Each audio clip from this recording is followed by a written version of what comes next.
In October 2011, 3 college friends set out for what should have been a routine backpacking trip along the Appalachian Trail in North Carolina. They planned 4 days in the wilderness, following established trails through sections rarely traveled outside peak season. Only one returned. The other 2, Marcus Chen and Sarah Brennan, were found weeks later under circumstances that defied official explanation. The Park Service attributed their deaths to a bear attack, though no bear sign was found at the scene. Local rangers quietly advised hikers to avoid that section of trail. The survivor, whose account appears below, was hospitalized for severe dehydration and shock. He has never returned to the mountains. So before we continue, make sure you subscribe and let us know where you're watching from. Thanks. We reached the trailhead at Roan Mountain just after 9 in the morning on October 15th. The drive up from Charlotte had taken 4 hours, winding through small towns and gradually climbing into the mountains until the air turned crisp and the valleys dropped away beneath us. The parking lot was empty except for one pickup truck with Tennessee plates and a faded National Park Service sticker on the bumper. A layer of frost still clung to the shaded portions of the asphalt, sparkling in the morning sun. The air smelled of pine and dead leaves, with that particular clarity that comes at elevation. A light fog clung to the valleys below us, filling the gaps between ridges like a white ocean. It was perfect hiking weather, cool but not cold, with clear skies promised for the next 3 days, according to the forecast we had checked obsessively all week. Marcus was excited, more animated than I had seen him in months. He practically bounced as he pulled his pack from the trunk of Sarah's Honda, checking straps and adjusting the weight distribution with the enthusiasm of a kid on Christmas morning. He had spent the previous semester buried in graduate school applications, cramming for the exams, and barely left his apartment except for classes. The stress had aged him, adding lines around his eyes that had not been there freshman year. This trip was his idea, conceived during a particularly brutal study session when he looked up from a practice test and announced that if he did not get outside soon, he would lose his mind. It was a chance to decompress before the real work of senior year began, before decisions had to be made about futures and careers and all the weight of adult life that waited just beyond graduation. Sarah was quieter, her usual careful self, triple-checking our gear against the printed checklist she had created and laminated. She consulted the maps she had marked with red pen during the drive up, correlating them with the trail guide and making notes in the margins. Sarah approached everything with the same methodical precision that had made her a straight-A student and a TA in the biology department. She had marked every water source, every campsite, every elevation change along our route. Her pack was organized with military efficiency, each item in its designated pocket, nothing left to chance. I had hiked with her before, and knew that she would be the one to remember the first aid kit and extra batteries, the one who would stay calm if something went wrong. And I was just happy to be outside, away from campus and classrooms, and the constant pressure of decisions about what came next. My senior year had been a series of anxious conversations about graduate school versus job hunting, about what I wanted to do with my life when I had no clear answer. Marcus had law school, Sarah had teaching. I had uncertainty and a growing sense that everyone else had figured out their path while I was still lost. The mountains offered a reprieve from those questions. A few days where the only decisions that mattered were where to camp and what to eat for dinner. We signed the trail register, noting our planned route and expected return date. The register was nearly empty, just a couple of entries from the previous week. The last one was dated 5 days earlier, a solo hiker heading south. I remember thinking how nice it would be to have the trail mostly to ourselves, to spend a few days without seeing another soul. That thought would haunt me later. Our route was straightforward. We would follow the Appalachian Trail north for about 15 miles, camping at designated sites along the way, then loop back on a side trail that would bring us out at the same parking lot 4 days later. The elevation gain was modest, the trail well maintained, and the weather forecast called for dry conditions. We had done harder hikes before. There was no reason to expect trouble. The first day was easy. or at least it started that way. We made good time on the well-maintained trail, stopping occasionally to admire the views or to let Sarah photograph the changing leaves. She had brought a good camera, a Canon DSLR that she had saved for over a year to buy, and she took her photography seriously.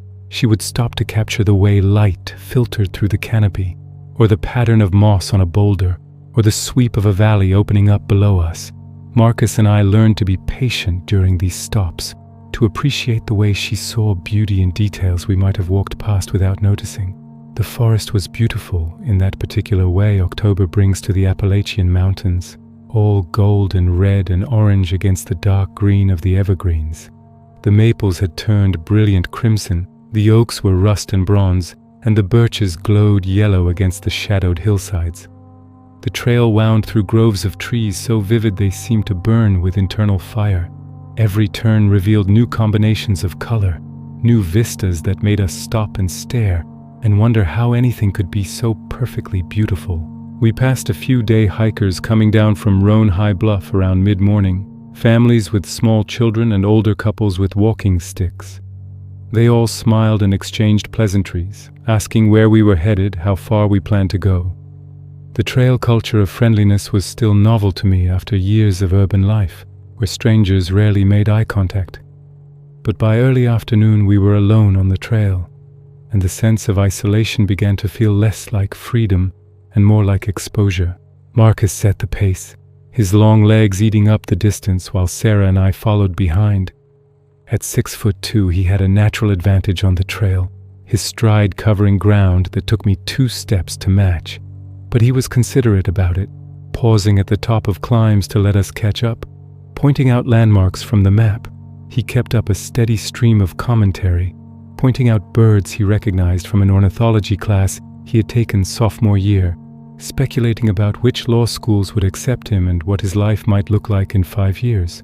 Making plans for the future in that confident way he had that sometimes bordered on arrogance, but mostly just made you want to believe that things would work out exactly as he envisioned them. Sarah and I exchanged looks occasionally, smiling at his enthusiasm but saying little. We had learned over 3 years of friendship that Marcus needed to talk, to fill silences with words and plans and observations, while Sarah and I were comfortable just walking and thinking our own thoughts. It was one of the things that made our friendship work, the way we complemented each other, the way Marcus's energy balanced Sarah's careful reserve and my uncertainty. Around 3 in the afternoon, we stopped for lunch on a rocky outcrop that offered views in 3 directions. We sat on sun-warmed stones and ate trail mix and granola bars and passed around a water bottle. Below us, the valleys stretched for miles, layers of ridges fading to blue in the distance. Hawks circled on thermals, their cries carrying on the wind. For 20 minutes, we did not talk about school or futures or anything beyond the immediate beauty of where we were. It was perfect, that moment, and I remember thinking that this was what life should be about. These small pockets of peace and clarity carved out of the chaos and pressure of everything else. We reached our first campsite around 4 in the afternoon. It was a small clearing with space for 2 tents, a fire ring built from stones that showed evidence of years of use, and a view down into a valley that stretched for miles. The shelter we had originally planned to use, a 3-sided wooden structure that the Appalachian Trail is famous for, was occupied by a through hiker. He was sitting on the edge of the shelter platform when we arrived, his gear spread out around him in organized chaos. A small camp stove burning with a blue flame as he heated water for freeze-dried food. He introduced himself as Waylon, an older man with a gray beard shot through with white, weathered skin that spoke of months in the sun, and eyes that held the particular clarity that comes from spending long stretches alone with your thoughts. He said he had been walking since Georgia in March, following the white blazes north through spring and summer and into fall, covering nearly 2,000 miles on foot. His gear was worn but well maintained, his boots held together with duct tape and determination, his pack frame bent slightly from carrying weight day after day for months.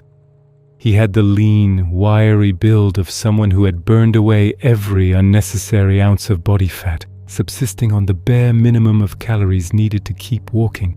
We introduced ourselves and explained that we were section hiking for 4 days, and I saw something flicker across his face, an expression I could not quite read. He nodded and told us we could camp wherever we liked, that the shelter was his but the forest belonged to everyone. His voice had the slow cadence of someone who had grown unaccustomed to conversation, measuring each word carefully as if rediscovering how to speak. We thanked him and set up our tents on the far side of the clearing, giving him space and privacy. Setting up camp had become a familiar ritual for us. We had done enough trips together that we moved with practiced efficiency, each person knowing their role without needing direction. Sarah laid out the ground sheet and tent while I unpacked the poles. Marcus gathered firewood from the surrounding forest, selecting dry branches that would burn hot and clean. Within 20 minutes, both tents were up and our gear was organized inside, sleeping bags unrolled. Headlamps hung from the tent peaks for easy access. That evening, as the sun dropped toward the ridgeline and painted the sky in shades of orange and purple, we sat around our fire and cooked dinner on Marcus's camp stove. The meal was simple, freeze-dried pad thai reconstituted with boiling water, but it tasted better than anything we might have eaten in a restaurant. There is something about food eaten outside after a day of physical exertion that makes even the most basic meal seem like a feast. The conversation drifted easily from classes to relationships, to what we would do after graduation. Sarah talked about teaching positions she was applying for, elementary education in rural districts where they needed science teachers. Marcus laid out his ranking of law schools, his backup plans, his long-term vision of environmental law and policy work. I admitted I had no idea what I wanted to do, which made them both laugh because they had heard it before, had tried to help me figure it out countless times over dorm room pizzas and late-night study sessions. The night was clear and cold, and as darkness settled fully over the mountains, the stars came out in numbers I had never seen in the city. The Milky Way stretched across the sky in a luminous band, so thick with stars that it looked like someone had spilled milk across black velvet. Mars hung red and bright above the western horizon. I lay back on the ground and stared up at that vast display, feeling simultaneously insignificant and connected to something larger than myself. The fire crackled beside us, sending sparks drifting up to join the stars. For a while none of us spoke, content to sit in comfortable silence and watch the universe wheel overhead. Waylon joined us after we had finished dinner and cleaned our cookware, accepting a cup of instant coffee that Marcus offered and settling onto a log near the fire. He was taciturn at first, giving short answers to our questions about the trail, about his journey, about what it was like to walk for months on end. But gradually, as the coffee warmed him and the fire burned down to glowing coals, he opened up. He began to share stories from the trail, anecdotes about the kindness of strangers in small towns who would offer rides or meals or a place to shower and do laundry. He talked about the trail magic, random acts of generosity from people who supported through hikers out of their own goodness. He described the physical transformation of his body over months, the way his feet had toughened, his legs had strengthened, his lungs had expanded. He talked about the mental challenges too, the days when his body wanted to quit, when his mind found excuses to stop, and how he had learned to push through those moments by focusing on just the next mile, just the next ridge, just the next shelter. Marcus asked what had motivated him to walk, what had drawn him to spend 7 months of his life walking from Georgia to Maine. Waylon was quiet for a long moment, staring into the fire, and when he spoke, his voice was softer, more personal. He said he had retired from teaching after 35 years in public schools and found himself with time and health and a need to prove to himself that he could still do something difficult, something that required endurance and commitment. He said his wife had died 2 years before, cancer that came fast and brutal, and that he needed to do something that would fill his days and his mind and push grief into the background where he could manage it. The trail had given him that. The physical exhaustion each night had let him sleep without dreams. The daily challenge of miles and elevation had given him purpose. The solitude had given him space to remember his wife without the constant sympathy of well-meaning friends who did not know how to help. We sat in respectful silence after that confession, understanding that we had been given a gift of trust. Then, as the fire burned lower and the night grew darker, Waylon's tone changed. He looked at our map, which Sarah had spread out on a flat rock near the fire to check our route for the next day. His eyes traced the red line she had drawn, and his mouth tightened into a thin line that creased his weathered face. "You're planning to camp at Deep Creek tomorrow?" he asked. Marcus nodded. "That's the plan." "Why?" Waylon was quiet for a moment, staring into the fire. "I'd skip that section if I were you. Continue north another few miles to the next site." "Why?" Sarah asked. "Is the site in bad shape?" "The site's fine," Waylon said. He paused, choosing his words carefully. "I've walked this trail twice, north to south and south to north.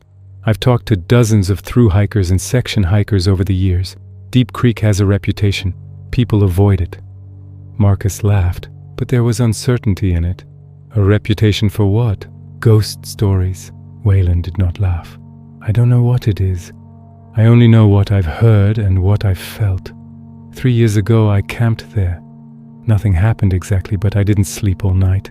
There were sounds in the forest, heavy footsteps circling the campsite. I could hear breathing, deep and rhythmic, from just beyond the firelight. In the morning I found tracks around my tent. Big tracks, bigger than any bear I've seen, and shaped wrong." He looked at each of us in turn. "Local rangers know about it. They don't talk about it officially, but if you ask them directly, they'll tell you to camp somewhere else. There have been incidents. Hikers who disappeared for days and turned up miles off trail with no memory of how they got there. Camps that were torn apart, tents shredded, food scattered, but nothing taken. And every few years, someone sees something tall, walking on 2 legs, moving through the trees."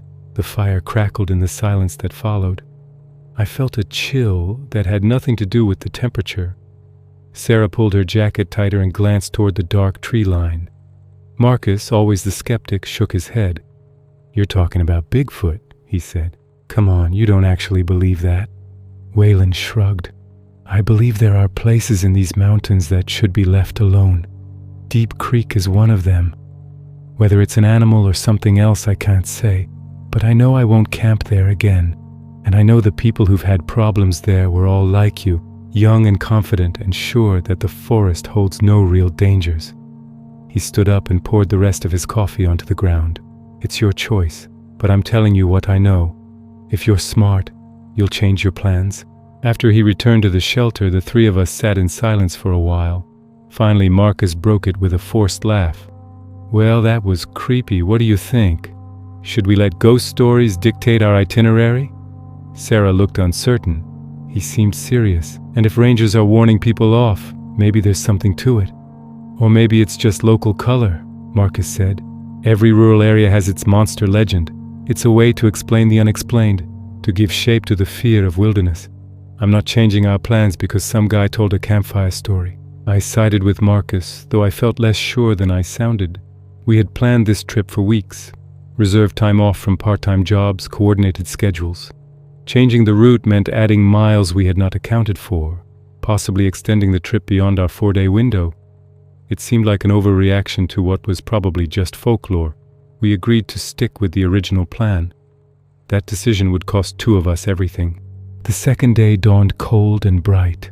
We broke camp early, said goodbye to Waylon, who was heading south, and continued north. The trail climbed steadily through mixed hardwood forest, the leaves crunching under our boots. We saw no one all morning, and by noon we had put nearly 8 miles behind us. The isolation felt complete, the silence broken only by our footsteps and occasional bird calls. Around 2 in the afternoon we reached the turnoff for Deep Creek. A weathered wooden sign marked the side trail, and below it someone had carved words into the wood. "Turn back" was scratched in rough letters, old enough that the wood had darkened around them. Sarah stopped and stared at it. Marcus dismissed it as the work of bored teenagers. I said nothing, but I felt that chill again, a prickling awareness that we were making a mistake. The side trail descended steeply through dense rhododendron thickets. The canopy closed in overhead, filtering the light to a dim green. The temperature dropped noticeably, and the air smelled different here, damper and heavier, with an undertone I could not identify. Sarah walked close behind me, no longer stopping to take photographs. Marcus kept up his usual commentary, but even his voice sounded strained. The trail leveled out after half a mile and opened into a clearing beside a narrow creek. The campsite was larger than I expected, with space for multiple tents and a fire ring that showed evidence of recent use. The creek ran clear and cold over smooth stones, and the sound of the water should have been peaceful. Instead, the silence felt oppressive, as if the forest itself were holding its breath.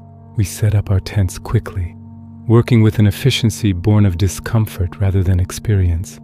Sarah's hands shook slightly as she staked her tent down. Marcus made jokes about Waylon's warnings, but his laughter sounded hollow. I focused on the practical tasks, gathering firewood, filtering water, laying out my sleeping bag, trying to ignore the growing sense that we were being watched. As we worked, I noticed things that should not have bothered me but did. The trees around the clearing were marked with deep gouges, too high to be from bears, too regular to be from natural causes. The forest floor near the creek showed disturbances in the leaf litter, as if something large had bedded down recently. And there were no animal sounds. No birds sang, no squirrels chattered. The normal background noise of the forest was absent, leaving only the sound of running water and our own voices. We built a large fire as soon as we had camp set up, more for comfort than warmth, though the temperature was dropping as the sun moved toward the western ridges. The fire was bigger than we needed, bigger than was smart given that we had to carry in all our wood, but none of us voiced that thought. Marcus kept feeding it branches, building the flames higher than I had ever seen him make a campfire. Sarah cooked dinner while Marcus and I arranged logs around the fire ring for seating, dragging them from the edges of the clearing where previous campers had left them.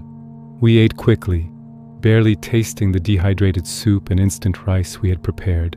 And as the sun set and the shadows lengthened, we drew our seats closer to the flames.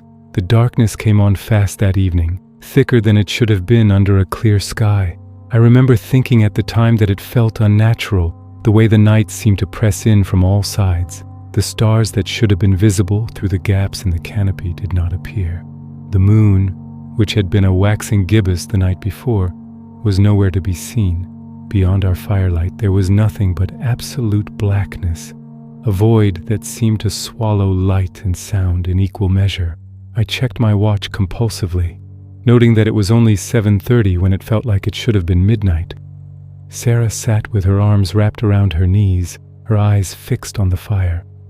Marcus tried to keep up conversation, telling stories from a summer internship he had done at a law firm in D.C., but his voice sounded forced and his laughter came at odd moments. I contributed little, focused on feeding the fire and trying to shake the feeling that we were being observed. My skin prickled with awareness, that ancient sense that prey animals must feel when predators are near.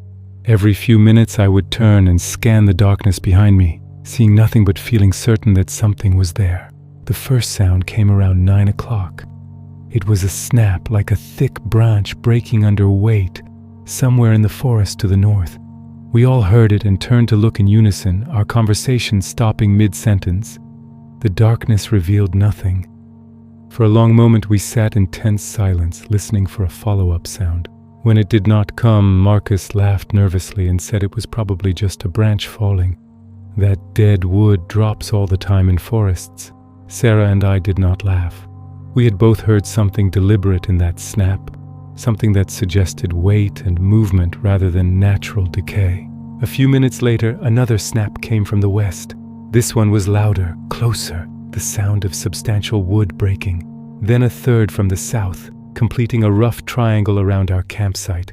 The sounds were spaced apart by several minutes, deliberate and measured, as if something were methodically circling us. I felt my heart rate increase, felt the adrenaline begin to sharpen my senses.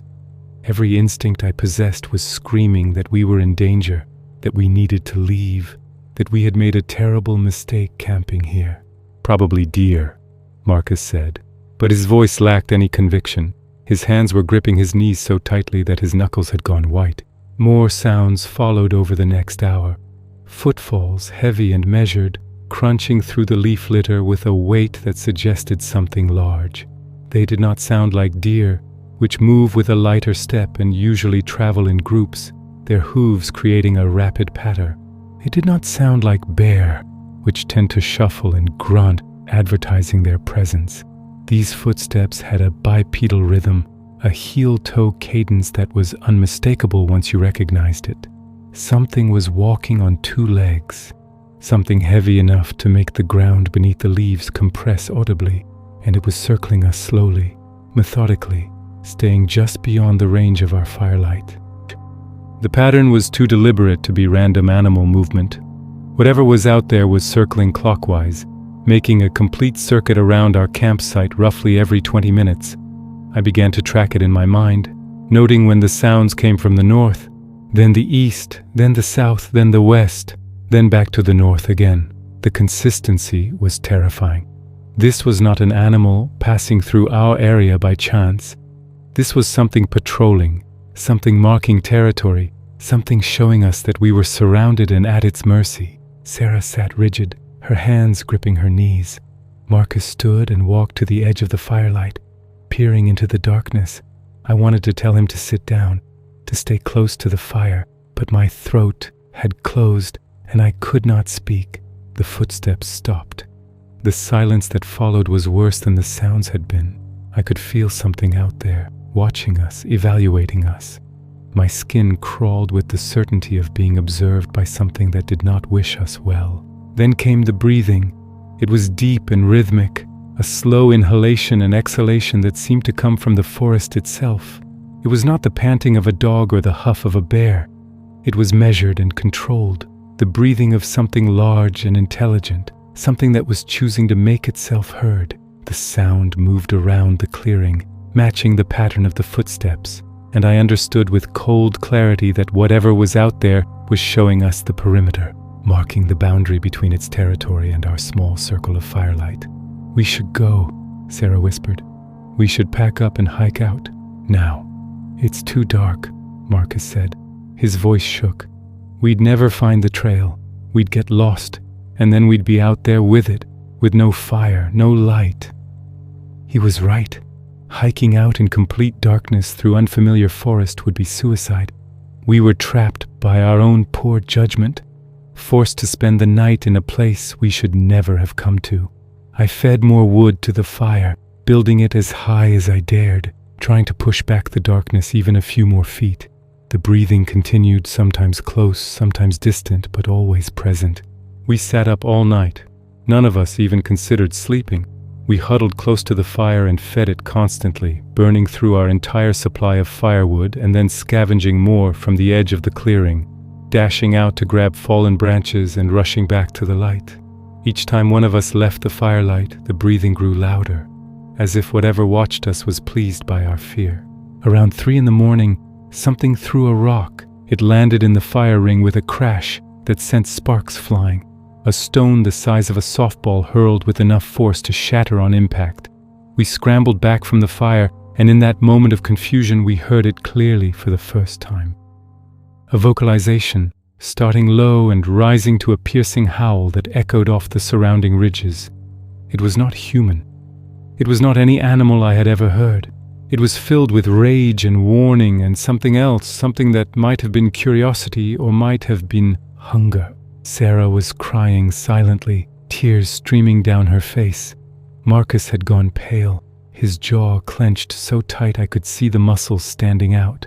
I felt a distant calm settle over me, the acceptance that we might not survive this night, that we had made a fatal mistake and there might be no recovering from it. We sat frozen until the howl faded, and then we waited for what would come next. Nothing came. The breathing stopped. The footsteps ceased. The forest went completely silent, and that silence was somehow more terrifying than any sound had been.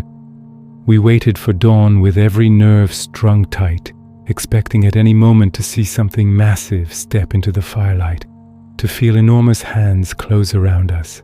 But dawn came slowly, the sky lightening degree by degree, and with the first gray light the oppression lifted slightly. As soon as we could see well enough to navigate, we packed our tents with shaking hands and stumbled up the trail toward the main path. We did not eat breakfast. We did not discuss what had happened. We just moved, driven by the overwhelming need to put distance between ourselves and that clearing. I glanced back once as we climbed out of the creek bottom and saw nothing but trees and shadows. But I felt watched, still as if something stood just out of sight among the rhododendrons, marking our retreat. We reached the main trail by 7 in the morning, exhausted and rattled, but relieved to be back on familiar ground. Sarah wanted to hike straight out, to abandon the trip and return to the parking lot. Marcus argued for continuing, for not letting fear dictate our actions. I was caught between them, wanting the safety of civilization but not wanting to admit defeat. In the end, Marcus's stubbornness won out. We would continue north to the next planned campsite, which was well-traveled and near a road crossing. We would finish our trip as planned, just with one night in a safer location. That compromise killed them both. The next campsite was only 6 miles away, but the trail was rough and our pace was slow. We were running on no sleep and frayed nerves, and every shadow in the forest made us flinch. We barely spoke, each lost in private thoughts about what we had experienced and what it might mean. I kept replaying Wayland's warning in my mind, wishing we had listened, knowing it was too late for regrets. We reached the campsite by early afternoon. It was located at a road crossing where the trail descended to meet a Forest Service road. There was a parking area with a pit toilet and a water pump, signs of civilization that should have been comforting. We set up camp and I offered to hike down to the road to see if I could get cell reception and call someone to pick us up early. Sarah jumped at the idea. Marcus was slower to agree, but finally nodded. I hiked down the access road, which wound for about a mile through the forest before reaching a paved highway. The walking felt good, the exercise burning off some of the adrenaline that had been coursing through me since the previous night. I reached the highway and checked my phone. 2 bars of signal. I called my roommate and explained that we were cutting the trip short, that we needed a ride. He agreed to drive up the next morning. Relief flooded through me. We would spend one more night out here and then we would be done. The hike back up the access road took longer than the hike down. I was tired, my legs heavy, and the afternoon sun was warm enough to make me sweat despite the October chill. I stopped halfway to drink from my water bottle and noticed something odd. The forest had gone quiet again, the same oppressive silence we had experienced at Deep Creek. No birds, no squirrels, just stillness and the sound of my own breathing. I hurried the rest of the way back to camp, an irrational fear building with each step. Something was wrong, I could feel it, the same prickling awareness I had felt the night before. As I climbed the last rise to the campsite, I heard Sarah scream. I ran the final 100 yards and burst into the clearing. Sarah was on the ground near her tent, her face twisted in terror. Marcus stood between her and the tree line, holding a hiking pole like a weapon. And beyond him, at the edge of the forest, something stood in the shadows. It was tall, impossibly tall, perhaps 8 feet or more. Its body was massive, covered in dark hair that might have been brown or black in the dim light under the trees. The proportions were wrong for a bear, the shoulders too broad, the arms too long. It stood upright on 2 legs, and even from a distance I could see the musculature of its torso and limbs, the raw power contained in that frame. Its face was partially obscured by shadow, but I caught a glimpse of eyes that reflected the afternoon light, and in that glimpse I saw intelligence, awareness, and something that might have been anger. "Get back!" Marcus shouted, his voice high and strained. "Get away from us!" The creature did not move. It stood perfectly still, watching us with that terrible awareness. I could hear its breathing, the same deep, measured rhythm from the night before. Sarah scrambled to her feet and ran toward me, and I caught her as she collapsed against my chest. Marcus backed up slowly, never taking his eyes off the thing in the trees. For a moment, nothing happened. Time seemed to suspend itself in that clearing, stretched thin like taffy pulled to its breaking point. We stood frozen in a tableau of terror, Sarah clinging to me, Marcus holding his useless hiking pole like a talisman against evil, and me trying to process what my eyes were showing me, even as my brain insisted it could not be real. The creature stood frozen too, and in that mutual stillness I had time to catalog details that would burn themselves into my memory forever. Its face was flat and broad, more human than ape in its overall structure, with a pronounced brow ridge that cast the upper half of its face in shadow. The eyes were dark and deep-set, tracking our movements with an intelligence that was more frightening than any animal ferocity could have been. This was not the blank stare of a predator operating on instinct. This was awareness, consciousness, the look of something that was thinking, planning, deciding what to do with us.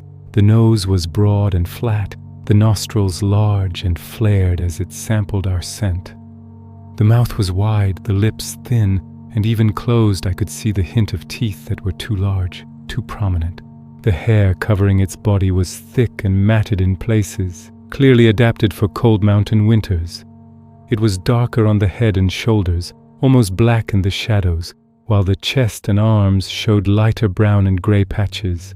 Up close I could see that the hair was not uniform but varied in length and texture, longer on the back and shoulders, shorter and denser on the torso, thin and sparse on the palms of its massive hands. Those hands were perhaps the most disturbing feature because they were so clearly designed for manipulation and gripping. The fingers were thick and powerful, each one the size of a bratwurst, ending in nails that were dark and thick and slightly curved. These were not claws, but they did not need to be. Those hands could crush bone with ease. It stood with a slight forward hunch, the posture of something that lived in forests and needed to navigate through low branches and dense undergrowth. The shoulders were massively developed, slabs of muscle that spoke to the strength required to move through mountainous terrain and possibly to tear apart trees or overturn logs in search of food. The chest was broad and deep, barrel-shaped, housing lungs that could process the thin mountain air at high elevations. The arms hung long, knuckles almost brushing the knees, proportions that suggested incredible upper body strength. The legs were shorter in proportion to the torso than a human's would be, but unmistakably designed for bipedal locomotion, thick with muscle, and ending in feet that I could not see clearly, but which left impressions in the dirt that would haunt my nightmares. The creature was easily 8 feet tall, possibly more, and must have weighed 600 pounds or more of solid muscle.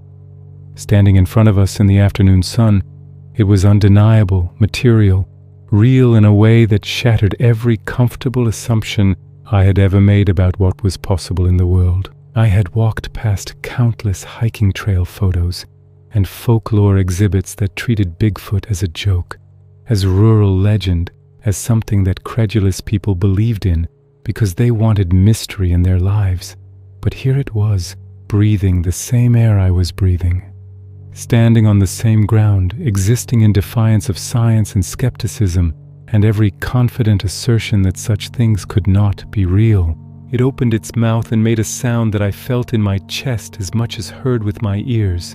The vocalization started low, a rumbling that seemed to come from deep in its torso, building in volume and pitch until it became a roar that shook the air around us and sent birds exploding from nearby trees in panic. The sound was rage and warning and challenge all combined, a sonic assault that left my ears ringing and my knees weak. It was not human. It was not any animal I had ever heard. It was utterly alien. A sound from nightmares, an ancestral memory, the roar of something that our ancient ancestors must have hidden from in caves and feared in the darkness. Marcus dropped the hiking pole and stumbled backward, his face gone white as paper, his breath coming in short gasps that might have been the beginning of hyperventilation. Sarah buried her face against my shoulder, her body shaking, small sounds escaping from her throat that were beyond language. I could not move, could not look away, frozen by a combination of fear and morbid fascination. Some part of my mind, The part that had always been curious, that had chosen to study biology and ecology, was cataloging details even as the rest of me screamed to run. I noted the way its chest expanded with each breath. I saw the scars on its shoulders that might have been from fighting or from pushing through dense vegetation. I observed the way it shifted its weight from foot to foot, testing our reactions, deciding what to do next. The creature took another step forward, and then another, its movements slow and deliberate, each step placed with precision. It was not rushing, not charging, but advancing with the confidence of something that knew it was dominant, that knew we could not hurt it, could not stop it, could only react to whatever it chose to do. This was its territory. We were the intruders. And now it was going to drive us out or destroy us, whichever required less effort. Marcus found his voice and screamed at it, a wordless bellow of defiance and terror. He waved his arms over his head, jumping up and down, trying to make himself look larger and more threatening, falling back on wilderness survival training that said to make noise and appear aggressive when confronted by a bear. But this was not a bear. The creature stopped and tilted its head slightly, the gesture so human and so alien at the same time. Watching Marcus's display with what might have been curiosity, or might have been contempt, it reminded me of the way a person might watch a small dog barking, more amused than threatened. Then it continued forward, completely undeterred, demonstrating with crystal clarity that it was not afraid of us, that our attempts at intimidation were meaningless. I made the calculation in that instant, born of pure terror and desperate hope. We could not outrun it on the trail. We would be easy prey running in a group, slow to the pace of the slowest person. But if we scattered, if we went in different directions, maybe the creature could only chase one of us at a time. Maybe the other two would escape. Maybe some of us would survive. It was brutal calculus, the abandonment of everything civilized people claim about protecting each other and facing danger together. But civilization was a luxury we could not afford in that moment. In that moment we were animals, and animals scatter when predators attack. I shoved Sarah toward the trail with more force than I intended, nearly sending her sprawling, and shouted at her to run, to get to the road, to find help. She hesitated for only a second, her eyes wide and terrified, meeting mine with an expression I will never forget. It held accusation and understanding and forgiveness all at once, the knowledge that I was abandoning her and the acceptance that it was the only choice. Then she turned and sprinted toward the access road, her legs pumping, her pack bouncing on her back. I ran in the opposite direction, back toward the main trail, crashing through undergrowth that tore at my clothes and face. My pack caught on a branch and I shrugged out of it without stopping, leaving it behind along with everything it contained. Nothing mattered except distance, except getting away from that clearing and that creature and the terrible reality of what we had seen. Behind me I heard Marcus charge at the creature with a scream that was equal parts rage and terror, perhaps thinking he could buy us time, perhaps simply unable to run from something his mind still insisted could not exist. I heard him scream again, a sound of pain this time, and then I was into the trees and running blind, branches whipping my face, roots catching my feet. I ran until my lungs burned and my legs gave out, and then I collapsed behind a fallen log and tried to make myself as small as possible. I could hear crashing in the forest behind me, something large moving through the undergrowth, but I couldn't tell if it was pursuing me or had gone after Sarah. I stayed hidden for hours, too terrified to move, listening to the sounds of the forest gradually return. Birds began to call again. A squirrel chattered somewhere above me. The normal rhythms of the wilderness reasserted themselves, and slowly I began to believe I might survive. As darkness fell, I heard voices in the distance, human voices calling names, search and rescue. They must have been alerted somehow, perhaps by Sarah if she had made it to the road, perhaps by someone who heard Marcus scream. I crawled out from behind the log and stumbled toward the voices, calling out hoarsely. Rangers found me 20 minutes later, dehydrated and incoherent. I tried to tell them what had happened, but the words came out jumbled and nonsensical. They wrapped me in a blanket and led me back to the campsite. where I saw the damage for the first time. Both tents had been shredded, the fabric torn into strips. Our gear was scattered across the clearing, some of it broken, some of it missing entirely, and there was blood on the ground near where Marcus had been standing, dark stains soaking into the dirt. They found Marcus's body 2 days later, nearly half a mile from the campsite. He had been killed by massive blunt force trauma to the chest and head, his ribs shattered, his skull fractured. The official report attributed his death to a bear attack, though no bear sign was found and the injuries were inconsistent with known bear behavior. His body showed evidence of having been carried a significant distance before being abandoned. Sarah they found 3 weeks later, even further from the trail. She had run in the right direction initially, making it nearly to the access road before being overtaken. The official cause of death was exposure and dehydration, complicated by injuries sustained in a fall. But the rangers who recovered her body told a different story in private. She had climbed a tree, trying to escape something, and had been pulled down with such force that the branches she had clung to were torn from the trunk. Her injuries suggested she had been thrown or dropped from a significant height. I spent a week in the hospital treated for severe dehydration, exhaustion, and psychological trauma. The police questioned me repeatedly about what had happened, and I told them the truth. They did not believe me. The official narrative became that we had encountered a bear, panicked, and scattered in different directions. Marcus died in the attack. Sarah died trying to survive alone in the wilderness. I survived through luck and the swift response of search and rescue. Only the rangers knew better. One of them, an older man who had worked in those mountains for 30 years, pulled me aside before I was discharged. He told me I was not the first to see what I had seen. He told me the Park Service had files full of similar reports, going back decades, all quietly buried to avoid panic and protect tourism revenue. He told me there were places in the Appalachians where things lived that science had not acknowledged, things that were best left alone. He told me I was lucky to be alive and that I should never go back. I have never returned to those mountains. I completed my degree from my apartment, unable to set foot on campus for weeks, unable to sleep without seeing that massive shape at the edge of the trees. Marcus's family never got a satisfactory explanation for his death. Sarah's parents sued the Park Service for negligence, claiming the rangers should have warned us about dangerous wildlife in the area. The case was settled out of court, the terms sealed. I still have nightmares. I still see those eyes reflecting the light, still hear that deep, measured breathing. I live in a city now, surrounded by concrete and glass and the constant noise of human activity. I avoid forests. I avoid silence.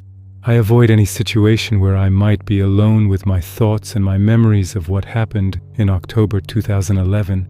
People ask me sometimes if I really believe what I saw. They ask if maybe it was a bear, if maybe my mind twisted the memory under the stress of trauma. I understand their skepticism. I would be skeptical too if I had not been there. But I know what I saw. I know what killed my friends. And I know that there are places in this world where humans are not the apex predators we believe ourselves to be. Waylon was right. Deep Creek should be avoided. That entire section of the Appalachian Trail should be closed, but it remains open and hikers continue to use it, and every year there are incidents. Some are explained away as bear attacks or accidents. Others remain unsolved mysteries, missing persons cases that grow cold with time. The Park Service maintains its silence and the creature, whatever it is, remains in its territory, occasionally reminding us that we are not welcome. If you hike those mountains, respect the warnings. Listen to the rangers who speak in quiet voices about places to avoid. Pay attention to the markers carved into trail signs. And if you camp at Deep Creek, despite all advice to the contrary, do not be surprised when something visits you in the night. Do not be surprised when you hear footsteps circling your tent and breathing just beyond your firelight. And if you see a massive shape at the edge of the forest, if you see eyes reflecting your headlamp, do not run. Do not confront it. Do not make yourself a target. Back away slowly. Leave your gear if necessary, and get to civilization as fast as you can. Your life is worth more than your pride or your camping equipment. Marcus and Sarah learned that lesson too late. I learned it just in time. I carry their memory with me every day, a weight that never lightens, a grief that never fades. They deserve better than to die terrified and alone in those dark woods. They deserve to grow old, to build careers, to find love, to live the lives they had planned. Instead, they are gone, victims of something that should not exist but does. And I am left to bear witness, to tell their story, and to warn others that some places are not meant for us. Some territories belong to creatures older and stronger than we can imagine, and we enter them at our peril. Stay away from Deep Creek. Stay away from the dark places in the mountains. And if you hear breathing in the night, if you feel watched by something you cannot see, trust that instinct. Leave immediately. Do not wait for dawn, because by dawn it may already be too late. For more interesting stories like this, consider subscribing.